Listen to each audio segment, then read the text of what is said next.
What's up, folks? Welcome to Woodworking Against the Grain 2017. Look here. Today we're going to make homemade gravy.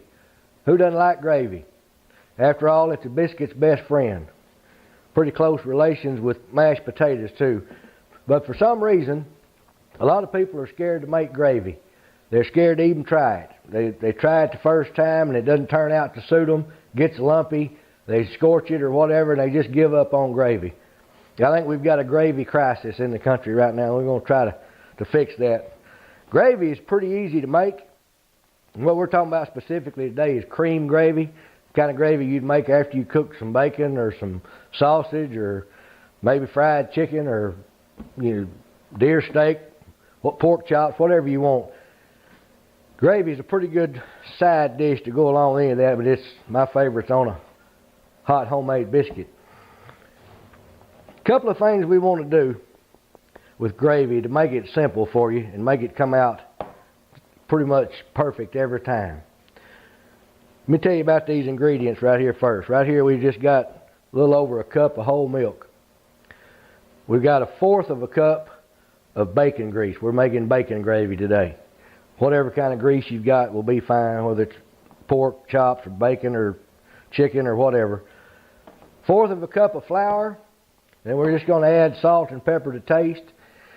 The key to making good gravy is not so much in the ingredients as it is in the attention to detail you pay it while you're making it. You can't leave it and go off and do something else. You've got to focus on it while it's in the skillet or you'll lose it every time. Now this flour right here will help you too. This is Wondra quick mixing flour. It's made specifically or ground specifically for gravy and sauces and stuff like that. So if you use that and stir it with a good wire whisk, it'll pretty much take care of any lumps that you might have, and it'll turn out pretty good every time. And what we're going to do is we're going to add, and notice that the ratio here was 1/4 of a cup of grease to 1/4 of a cup of flour. Those ratios are going to stay the same no matter how much gravy you want to make. If you want to make more than that, if you've got 1/2 cup of grease, then you're going to want 1/2 cup of flour, because we're going to take this grease and get it hot in the skillet here in a minute, add this flour to it to make a roux. And the success or failure of good gravy is always in the roux. If you get your roux just right, your gravy will turn out right pretty much every time. A lot of people don't cook their flour long enough before they add the milk, or their grease is not hot. That gives your gravy a raw flour taste, and that's really not what you're looking for. And a lot of people don't stir it quick enough to keep the lumps from forming or keep it from sticking to the bottom of the pan. We're going to be using an iron skillet today. If you prefer non-stick, that's fine. Just make sure you use appropriate utensils with your non-stick where you don't scratch the non-stick surface. But I'm going to turn the camera now over here to this skillet, and we're going to start making up a batch of good homemade cream gravy, or what a lot of people call sawmill gravy. So stay with us.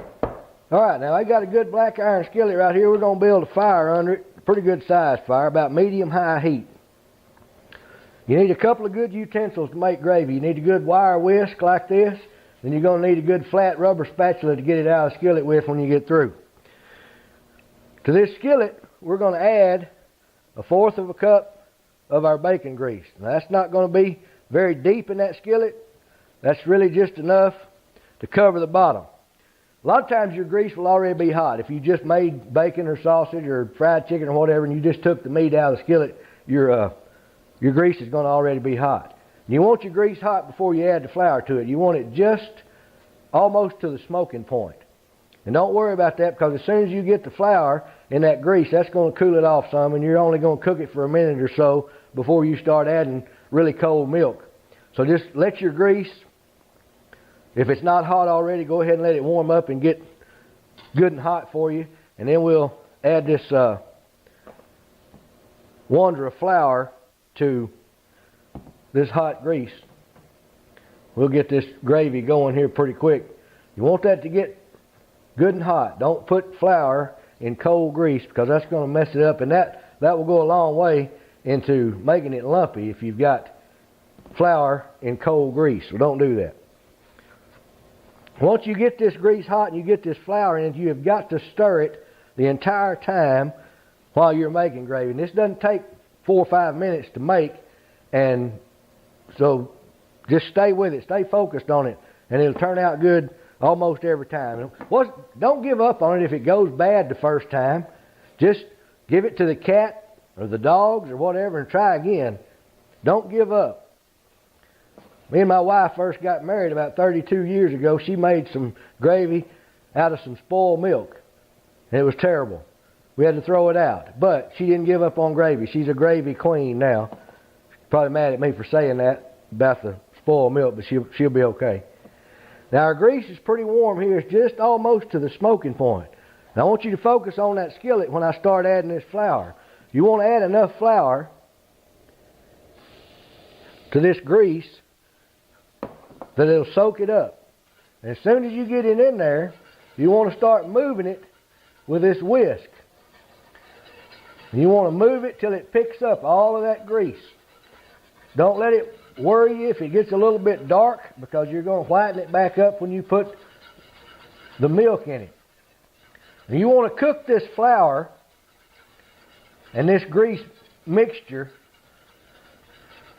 just until it's about the color of pretty blonde hair. Now you can make roux of all colors depending on what you're trying to make, but for white gravy we want what's known as a blonde roux. We just want to let that cook just long enough that the flour is not raw. And remember, flour doesn't reach its full thickening potential until it boils. So this looks a little bit thin right now, but the heat's still coming to it. We're going to let that cook just a few seconds more till we've got a good little sizzle going in the skillet here. And then we're going to start adding. We're going to add just a pinch of salt. Just add your salt and pepper to taste. A little fresh ground black pepper in there is pretty good too. Now that flour is done. We want to start adding this milk.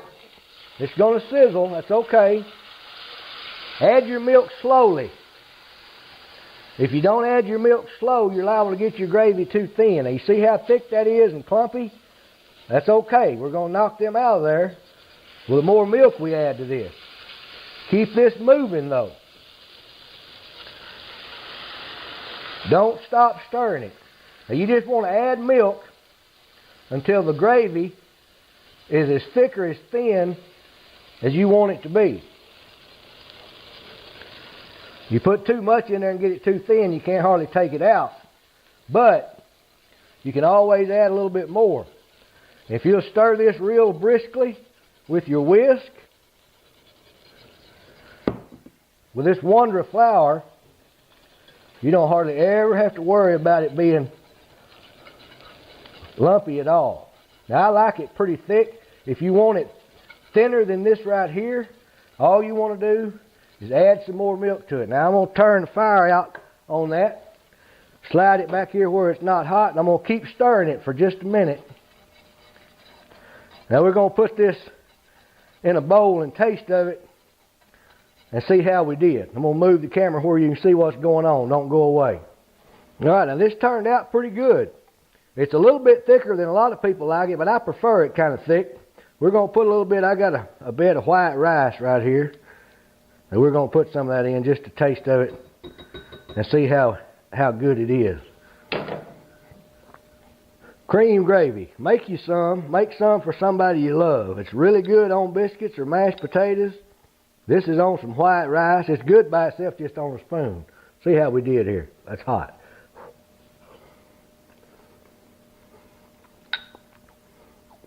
That's spot on right there. Picked up the smoky flavor of that bacon grease. Real creamy. That would be off the chain on top of a biscuit or some mashed potatoes. So make some gravy for supper. The people that eat it will love you for it. Stay with us this year. We're going to make a lot of good cooking videos. We're going to try to make some music videos as we go along. If you hadn't subscribed to this channel, please do that. It'll help me out. And thanks for watching. Come back to see us.